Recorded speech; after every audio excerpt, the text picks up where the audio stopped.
আহা, এইভাবেই বল গেটগুলো এখনো চলতেছে, চলা অবস্থায়। বল গেটটা কোনো রকম ব্যাঘাত দিলেই সরে যেতে পারত।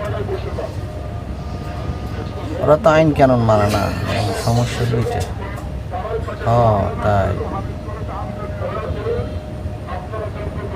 সার্ভিসও ব্যাঘাত দেয়নি, চলতি অবস্থায় মুখোমুখি হয়ে গেছে। ওরা তো এখনো নামে না কেন? এরা এদের বয়ে টয়েও নাই, এমনে বলগেট একটা নামাই দিয়েছে নদীতে। বয়ে থাকলে তো বয়ে হাতে নিত, এরা বয়ে নেই।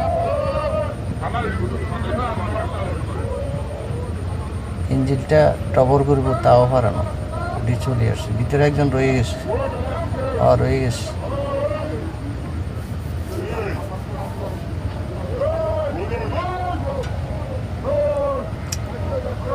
এইভাবে দুর্ঘটনাগুলো ঘটে বিশেষ করে। আর সার্ভিস হলারও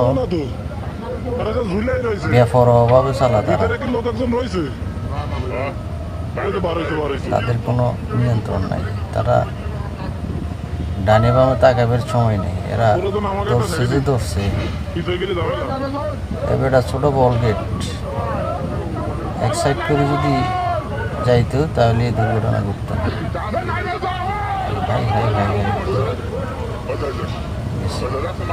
গেছে সব শেষ। এগুলো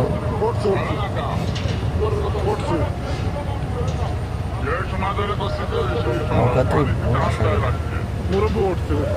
স্টাফ কয়জন ছিল তো জানা নাই।